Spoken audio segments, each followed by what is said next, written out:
L'opposition ne comprend pas pourquoi créer 15 nouveaux sièges alors que, dans un premier temps, d'abord, il n'était prévu que d'en créer 10 députés supplémentaires. Finalement, non seulement il n'y en a pas 10, mais 15, mais au lieu de les intégrer dans les sièges déjà existants, eh bien, on va les créer, ce qui sera évidemment un coût supplémentaire pour les Sénégalais. C'est en tout cas la version de l'opposition. Bonjour Aurélie Fontaine. Bonjour.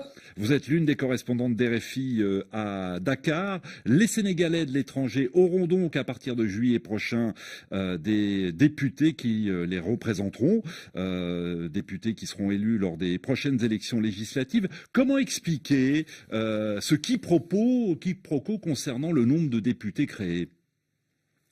Bien, en fait, la proposition d'insérer des députés aux 150 sièges déjà existants, donc comme vous l'avez dit, cette proposition venait de l'opposition.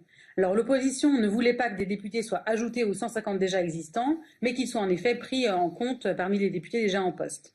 Et en fait, il y a eu plusieurs étapes avant d'arriver au projet de loi qui a été voté par l'Assemblée le 2 janvier dernier et qui dit donc que le nombre de députés passe de 150 à 165 pour inclure les députés de la diaspora. Mais en fait, avant d'expliquer ces différentes étapes, il faut quand même rappeler que cette question des députés de la diaspora, c'était l'une des 15 questions posées aux Sénégalais lors du référendum sur la réforme constitutionnelle qui a eu lieu le 20 mars dernier. Ce jour-là, le oui l'a emporté, et donc les Sénégalais résidant à l'étranger seront bel et bien représentés à l'Assemblée nationale, et c'était d'ailleurs une vieille revendication de la diaspora. Et donc, pour que ce point et les autres points d'ailleurs du référendum soient traduits dans le code électoral, une commission technique a été mise en place et c'est cette commission qui a proposé d'ajouter d'abord 10 députés aux 150 élus pour représenter la diaspora. Mais comme on l'a dit, l'opposition n'était pas d'accord que ces députés soient élus parmi les députés déjà en place. Et donc, finalement, l'Assemblée nationale a proposé un projet de loi qui ajoute 15 députés aux 150 déjà élus, et ce projet de loi a été adopté à la majorité. Mais maintenant, pour que ce projet de loi soit acté, il faut qu'il soit encore ratifié par le chef de l'État.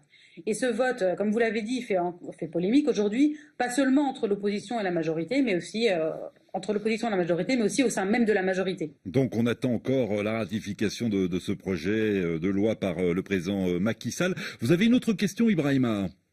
Est-ce que cette nouvelle configuration avantagerait la majorité dans sa représentation au Parlement? Voilà une question de politique politicienne. Aurélie Fontaine. Oui, alors ça peut dépendre de plusieurs choses.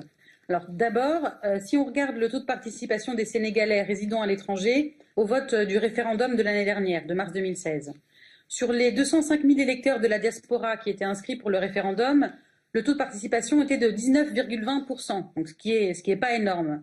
Mais après, on peut quand même penser que lors d'élections législatives, les Sénégalais de l'extérieur pourraient être davantage motivés à se rendre aux urnes, puisqu'ils pourront élire leurs députés de la diaspora. Donc ça aura un plus grand intérêt pour eux, et donc il pourrait y avoir un taux de participation plus important.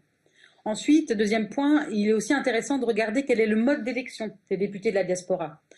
Eux vont être élus à la majorité simple, au niveau de circonscription départementale. Alors il y a déjà 90 députés de l'Assemblée qui sont élus sur ce mode, les 60 autres étant élus au scrutin proportionnel sur une liste nationale. Alors rappelons d'ailleurs à ce sujet qu'il y a 8 circonscriptions qui ont été créées pour pouvoir élire les députés de la diaspora. 2 en Europe, une en Amérique, une en Asie Moyen-Orient et 4 autres en Afrique du Nord, en Afrique de l'Ouest, en Afrique du Centre et en Afrique australe. Donc, comme je le disais, l'élection des députés de la diaspora se fait à la majorité simple. Ça veut dire que celui qui obtient le plus de voix est vainqueur et il n'y a pas de second tour. Et au Sénégal, c'est généralement le parti au pouvoir qui obtient le plus de voix dans ces circonstances, ce qui pourrait donc effectivement avantager le parti au pouvoir. Merci beaucoup Aurélie Fontaine d'avoir été en direct avec nous de Dakar.